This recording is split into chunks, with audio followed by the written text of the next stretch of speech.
Entre toda esta gente vamos a hacer que de acá arranque la presidencia de Javier Milei.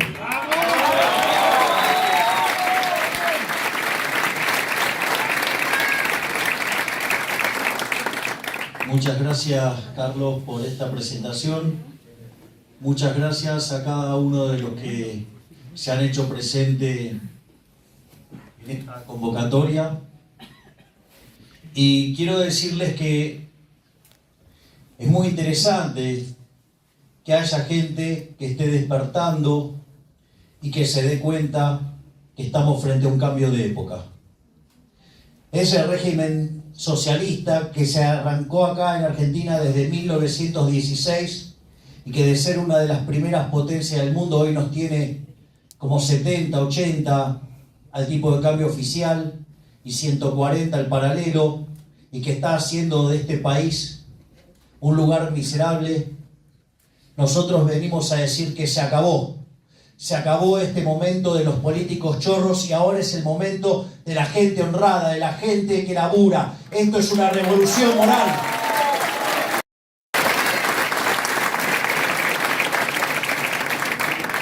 Y sin lugar a dudas, esta revolución moral en este país decadente que parece Sodoma y que, miren qué interesante, porque esas personas que se dieron vuelta quedaron convertidas en sal, porque lo único que le interesaba a la gente de Sodoma era que la guita y las minas. Sí, era toda una mega orgía, y eso es lo que condena esta casta inmunda que tenemos, el ego que los lleva a una visión de poder desmedida, la codicia y la lujuria, y eso es lo que los está hundiendo. Y a pesar de que utilicen todos los recursos, que utilicen la caja amarilla de la ciudad para ensuciar a todos, en especial a mí, quiero que sepan que les vamos a ganar, que vamos a entrar en la segunda vuelta y vamos a ganar la presidencia.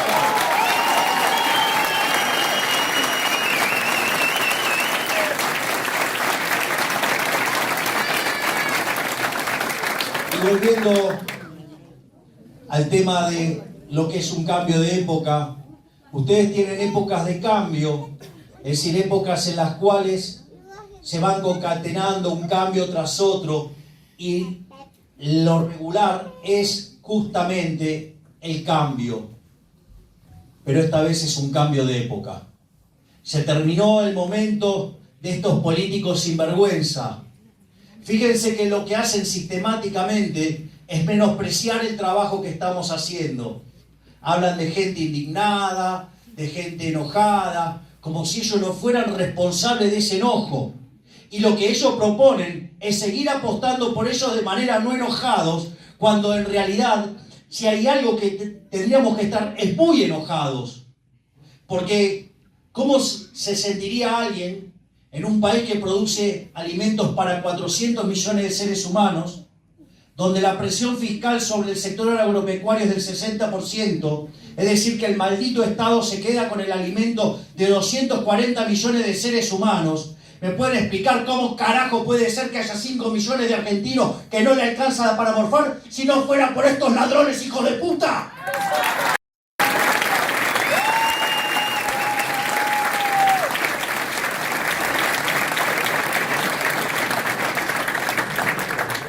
Y básicamente lo que explica esta decadencia argentina es lo que yo en aquel debate por la Diputación Nacional de la Ciudad Autónoma de Buenos Aires denominé como el modelo de la casta, que dicho sea de paso, la mentirosa que representaba a Larreta, llámese María Eugenia Vidal, prometió terminar con la ley de alquileres, la propia ley que mandó Juntos por el Cargo y no sacaron, o que iban a bajar los impuestos y que no los bajaron. Es decir, contestan y hablan mirando las encuestas y se quisieron mostrar como liberales, pero no son liberales. Si quieren liberales, tomen a los originales, no a las fotocopias de cuarta que son los chantas de Juntos por el Cargo.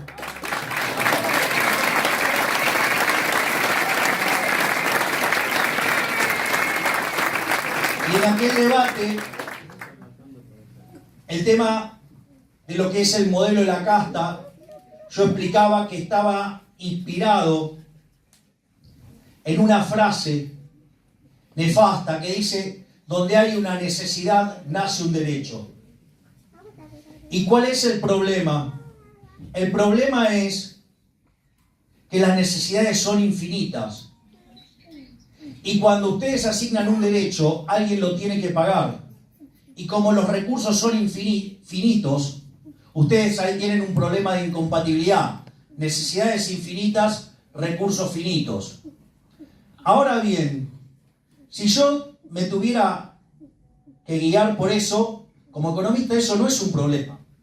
Es más, el propio Adam Smith me echaría de la familia si yo dijera que eso es un problema. Porque eso, los economistas, los liberales, eso lo hemos resuelto.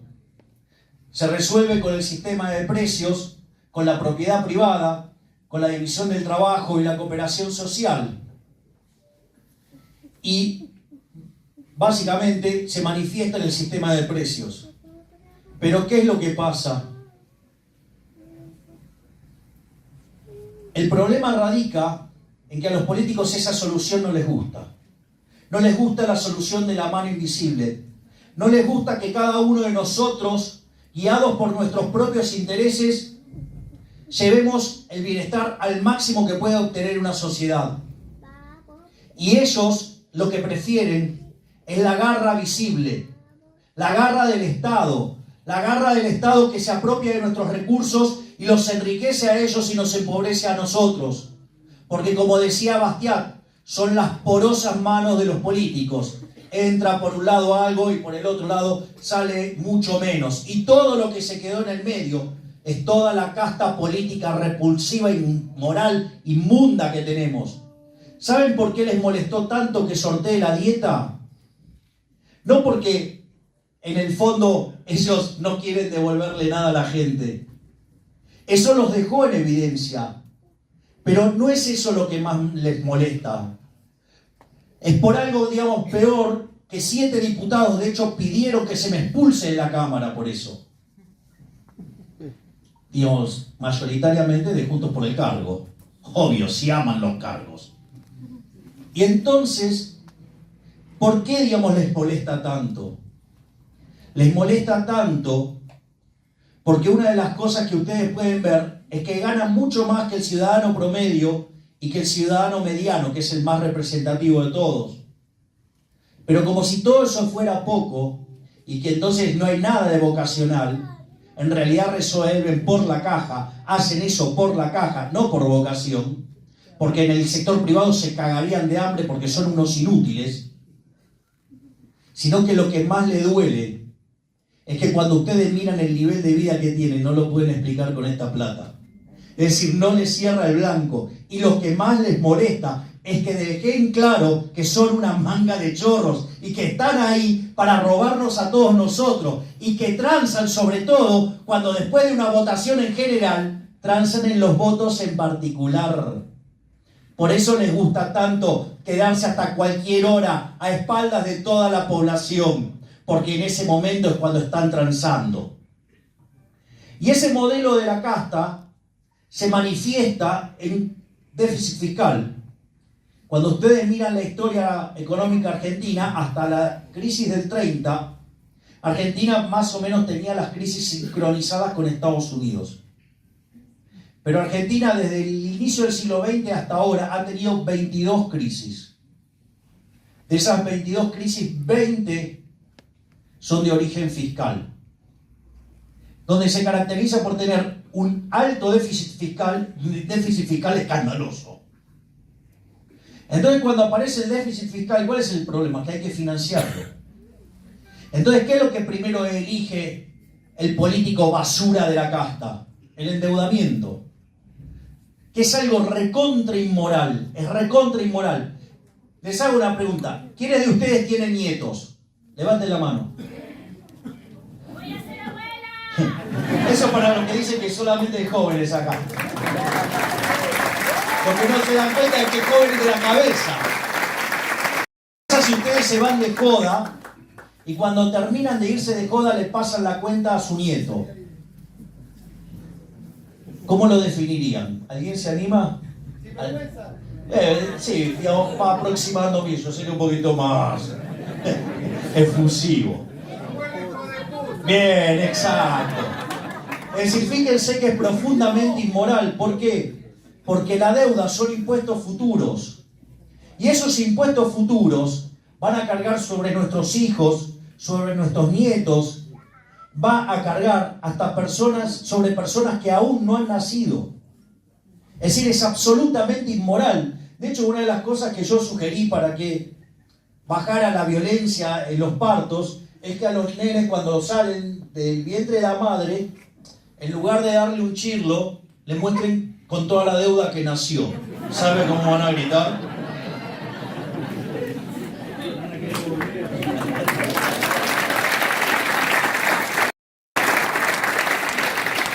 Obviamente, cuando no hay más crédito, cuando no hay más deudas que tomar en el mercado financiero, me acuerdo cuando hacías los mercados no paran, ¿viste? Toma, anotate. No, porque digo, a Carlos lo conozco hace muchos años, me ha hecho notas y todo. Y es interesante porque entonces ¿a qué recurren? A otra forma de endeudamiento, también profundamente inmoral, que es la emisión monetaria. La emisión monetaria lo que tienen que entender que es una estafa. Yo lo suelo explicar con un ejemplo que es la economía que hace transacciones en moneda de oro, y sé que muchos pueden decir otra vez el mismo ejemplo, pero a mí se decía, mientras que los socialistas sigan repitiendo sus mismas mentiras, nosotros les vamos a seguir repitiendo las mismas verdades. Así que voy a continuar con el ejemplo de la economía de oro. Nosotros estamos haciendo todas transacciones en monedas de oro y de repente llega un amigo mío, un físico, otro un químico, y descubre la forma de transformar el plástico en oro. Y hacemos unas copias fenomenales. Empezamos a comprar plástico y empezamos a rellenar la casa de lingotes de oro. En principio, mientras que yo haga esa falsificación, no tiene nada de malo. Si yo quiero decorar mi casa con eso o quiero presumir de todo ese oro, seré medio pelotudo de presumir de lo que no tengo, pero no le estoy causando daño a nadie. No le estoy afectando la vida a otro ser humano, no le estoy afectando la propiedad, ni le estoy afectando la libertad. Pero ¿qué pasa si ahora yo tengo uno de esos lingotes y lo vengo a ver a Carlos y digo, hola Carlos, te cambio un lingote por un lingote? No, gracias. Lo primero que me diga, che, es raro esto, un lingote, ¿no? Digo, ¿por qué voy a estar cambiando cosas iguales? Entonces, como Carlos no entra al trato, entonces le digo, ¿y si te doy 2 lingotes por uno? Y Carlos, que ya se la sabe, dice, mira, cuando la limosna es grande, hasta el santo desconfía. Si los políticos no son tan obvios, no son, digamos, tan estúpidos. Es decir, es cierto que cuando están cegados por la ambición, cometen cosas que hacen que ellos se crean que son impunes, pero hay algunos trucos que los aprendieron. Entonces, ¿qué hacen? Fraccionan esos lingotes en monedas y las mezclan con las monedas de verdad. Y cuando entra todo ese oro adentro de la economía, ¿qué va a pasar con el precio del oro? Va a bajar. Es decir, el poder adquisitivo del oro va a caer. Es decir, que todos los bienes expresados en unidades monetarias suben. ¿Y eso cómo se llama? Inflación. Y la inflación, la contracara de eso es un delito, es una estafa. Y la estafa viene dada entonces por la emisión de dinero para financiar al fisco.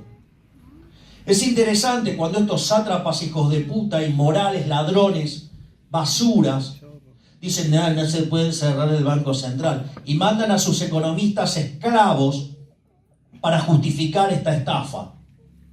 Porque el problema de eliminar el Banco Central principalmente es moral. Porque robar está mal. Después, obviamente, hay una cuestión de índole técnica y hay una cuestión de índole política. La cuestión de índole técnica, nosotros hemos desarrollado una propuesta para hacerlo. Hay otro economista que se llama Emilio Campo, junto a uno de los hijos de Juan Carlos Kachanowski, que en paz descanse, brillante economista. Y ahí, básicamente, ellos también hicieron una propuesta, pero que tiene de interesante, que es mucho más rápido de implementar, lo cual no es trivial a los efectos de bajar la inflación, y por ende nosotros hemos decidido apartar nuestra propuesta e ir con la propuesta de Emilio Campo, porque eso va a hacer que la podamos hacer mucho más rápido y terminar con la inflación.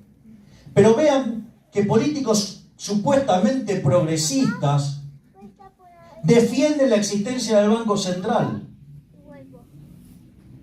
¿Saben cuánto se robó el Banco Central en los últimos 3 años en este gobierno de delincuentes? Solo para considerar uno nada más. Se robó 16 puntos del PBI. Es decir, poco más de 5 puntos del PBI por año. Es decir, esta manga de ladrones nos roban a los argentinos de bien entre 25.000 y 30.000 millones de dólares por año. Por eso no quieren dejar el Banco Central, porque son unos chorros hijos de remil puta, y por eso no lo quieren dejar.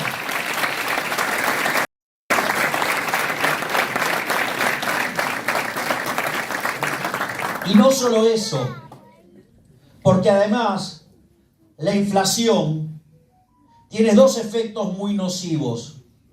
Uno es que es un impuesto altamente regresivo, es decir, le pega con más fuerza a aquellos que menos tienen.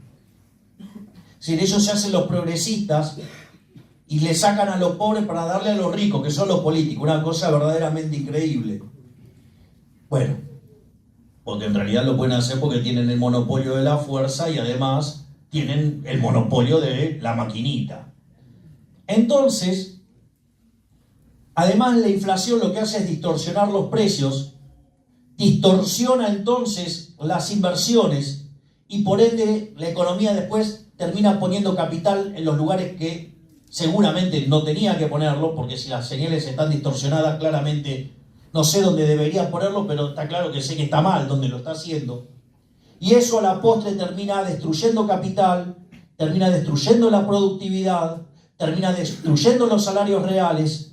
Y cuando pasa eso, además con un sistema laboral absolutamente inflexible y anacrónico, termina siendo no solo que los salarios sean una porquería, que tengamos 45% de pobres, sino que además en los segmentos más acomodados de la sociedad los chicos se van al exterior, aún cuando no pudieran volver nunca más. Mientras que los estratos más bajos, lo que nos encontramos es que las madres tienen miedo de que un día le vuelva frío el hijo, porque lo mataron a los tiros por la droga o estar delinquiendo. Por lo tanto, toda esa política y todos esos que defienden a esa basura llamado Banco Central de la República Argentina son unos estafadores y lo que quieren es robarse el fruto de su trabajo y poder echarle la culpa ya sea a los empresarios, a la guerra, a los petroleros, a quien carajo fuera, pero en realidad los verdaderos culpables de esto son los políticos ladrones.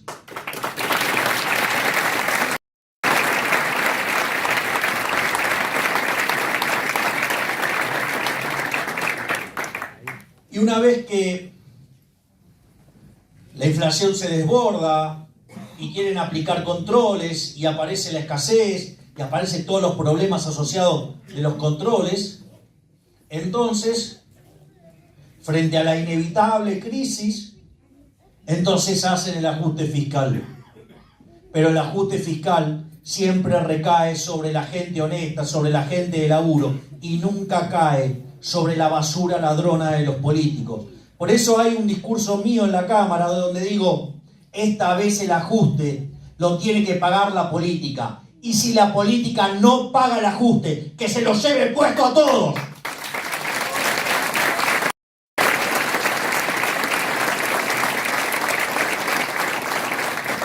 Entonces, claramente, ¿qué van a decir?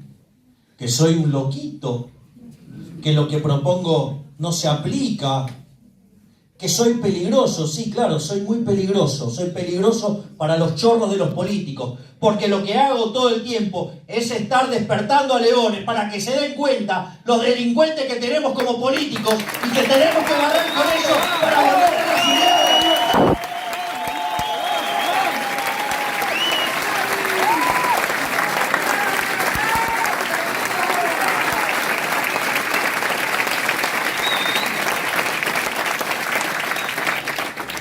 por eso que desde que iniciamos esa gesta en Plaza Holanda,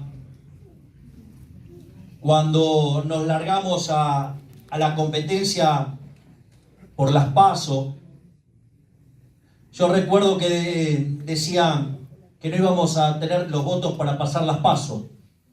De hecho, un día una periodista me dijo: ustedes, los liberales, son muy simpáticos para estar en la televisión, pero no tienen votos. No pueden pasar las PASO. Es más, nos hicieron la vida imposible para que no tuviéramos partido, y tuvimos partido. Dijeron que no podíamos pasar las PASO y pasamos las PASO. Decían que no íbamos a poder sacar más que el voto en blanco, que perdíamos contra el voto en blanco. Después dijeron que nos llenaba la canasta a la izquierda. Después, no solo eso, sino que además tuvieron que crear una falsa opción liberal, porque ¿quién va a ser liberal y se va a poner a las órdenes de un socialdemócrata con espíritu colectivista y totalitario, como el Siniestro? Y a pesar de todo eso, cuando entramos en la contienda dijeron: no van a poder ni siquiera meter un diputado porque no van a llegar ni al 6%.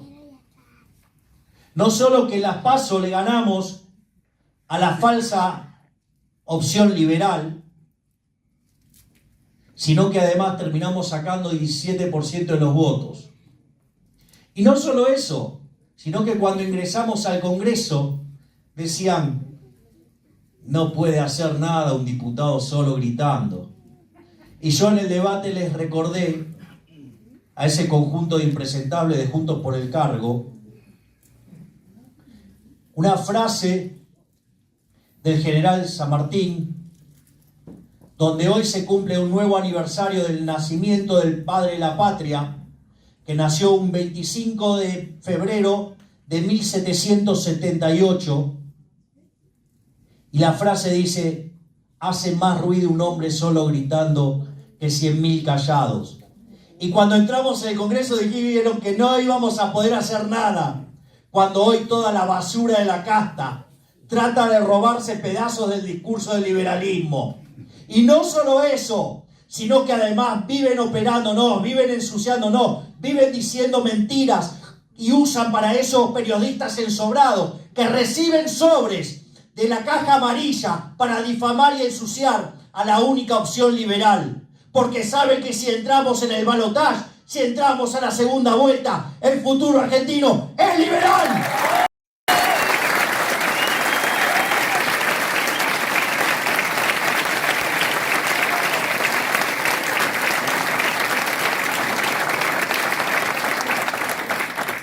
Y hablando de la propuesta liberal, yo recién mencionaba aquel acto en Plaza Holanda, donde recuerdo que nosotros habíamos llamado a todos los medios y no vino ninguno.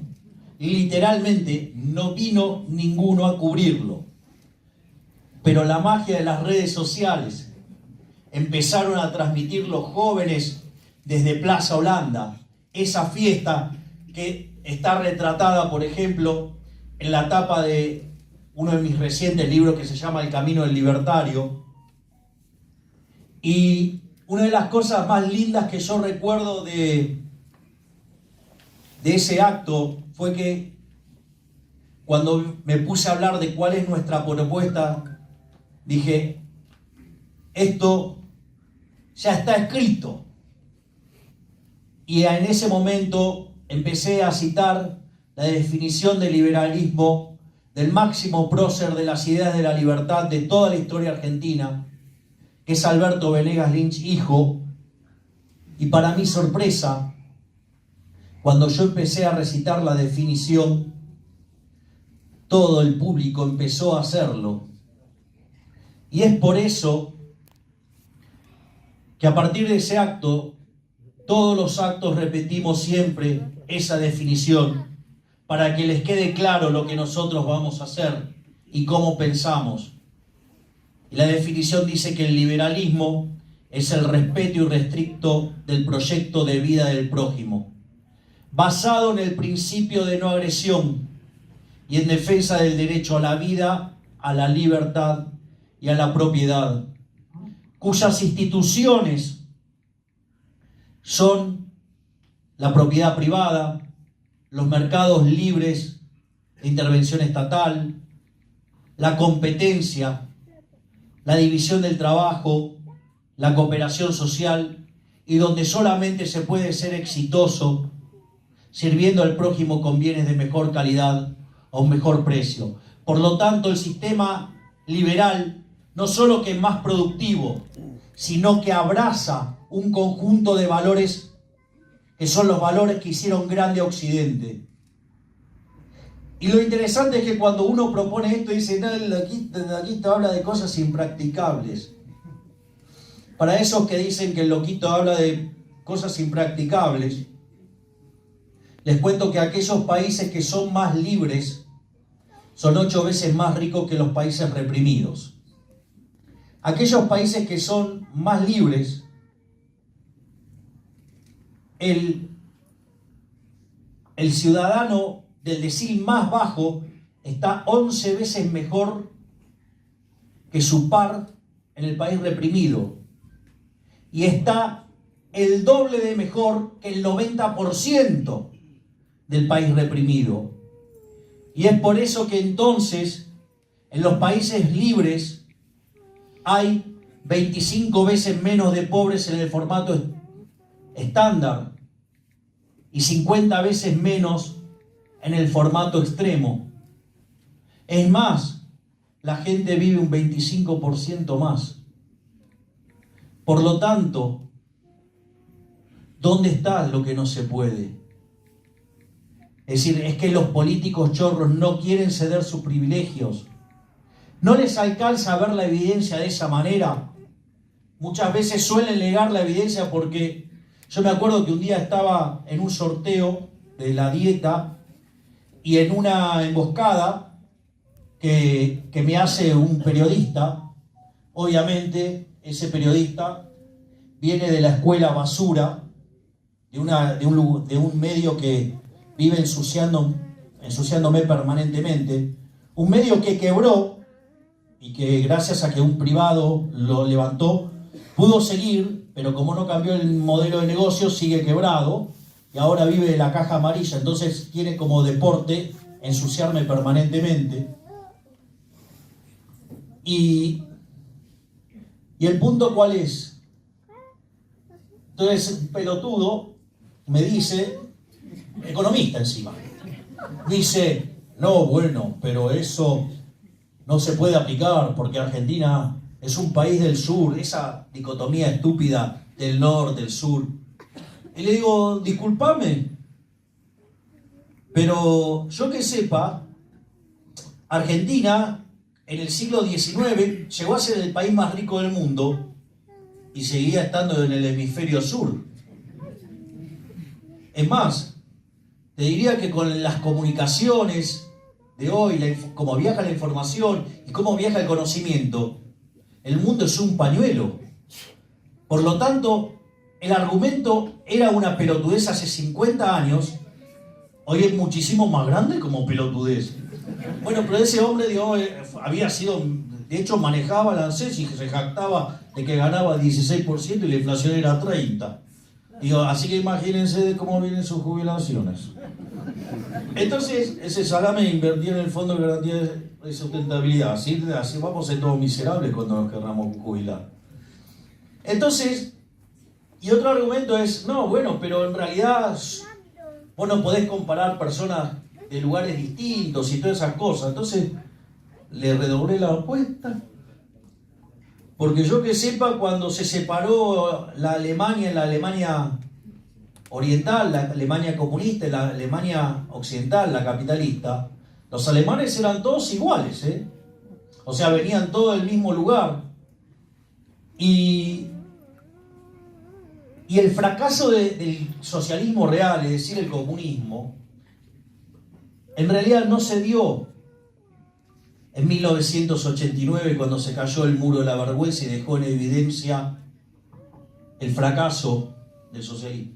La verdad es que el socialismo fue derrotado en el año 1961, que fue el año en el cual hubo que construir el muro, porque la gente se iba del lado comunista al lado capitalista. Es decir, como pasa ahora, ¿no? Los cubanos, digamos, enfrentándose a los tiburones, la posibilidad de quedarse muertos para ir al maldito capitalismo. Pero si no les alcanza con el caso de Alemania, pueden mirar el caso del Imperio Austrohúngaro, que fue separado en Austria y en Hungría. Hungría comunista, Austria capitalista. ¿Y a quién le fue mejor? Le fue mucho mejor a los austríacos que a los húngaros. Y ustedes pueden citar también otro ejemplo y más cercano en el tiempo, que es el caso, por ejemplo, de Corea. Corea del Norte no les alcanza para comer, mientras que Corea del Sur es una máquina de generar desarrollo. Casi que algunos consideran que Corea del Sur es el país del futuro. Pero si toda esa evidencia no les alcanza, cuando hablan de China, miren lo que era Hong Kong hasta que empezó a ser manipulado por los chinos. Eso también es importante saberlo, porque primero dijeron, cuando Inglaterra, Gran Bretaña le devuelve Hong Kong a los chinos, se supone que no los iba a joder más. Bueno, es solo cuestión de tiempo. Es decir, siempre los comunistas van a traicionar. Aún así sigue siendo mejor vivir en Hong Kong que vivir en China. Y otra cosa que también podemos hacer es el caso de Argentina. Argentina, cuando abrazó las ideas de la libertad con la Constitución de Alberdi de 1853 y puesta en marcha a partir de 1860, cuando se integra la provincia de Buenos Aires y se define y se funda, por decirlo de alguna manera, la República Argentina. Argentina era un país de bárbaros. Y gracias a gigantes como Urquiza, como Mitre, como Avellaneda, como Sarmiento, como Roca, en 35 años, Argentina se convirtió en el país más rico del mundo. Por lo tanto, que no me vengan a decir que no se puede. Al carajo con el que no se puede, manga de chorros delincuentes.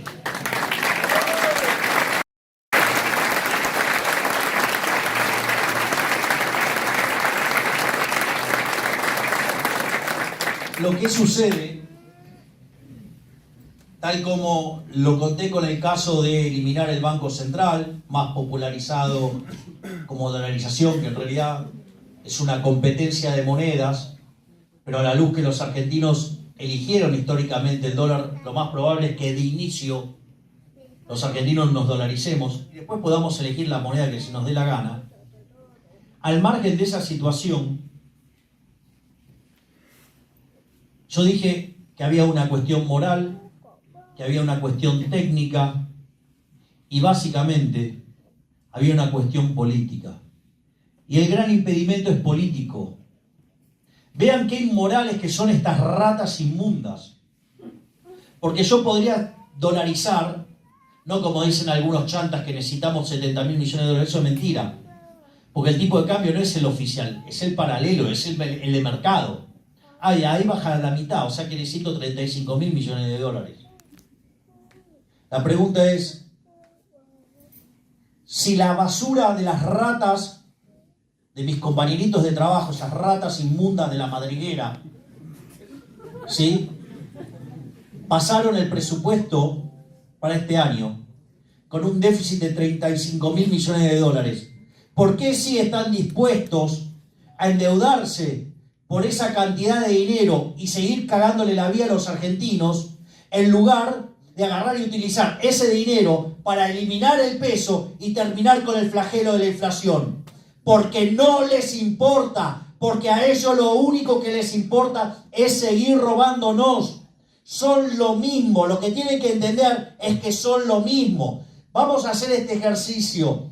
si ganara Juntos por el Cargo, ¿acaso ustedes creen que alguien de la Camporonga se queda sin trabajo? No. O si ganara el Frente de Chorros, ¿ustedes creen que los radichetongos, o la coalición cínica, o las palomitas tibias amargas del PRO se quedan sin laburo?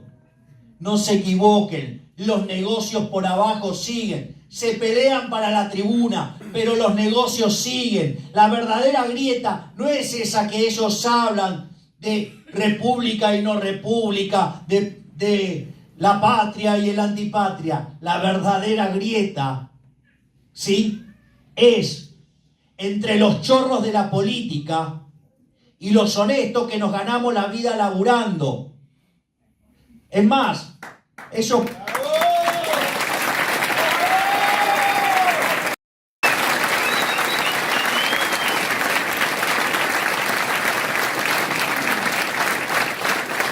Por lo tanto, y para cerrar esta charla,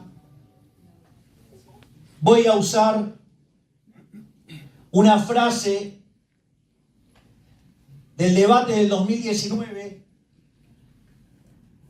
que fue pronunciada por el colega José Luis Espert en aquel debate, y que es una frase maravillosa.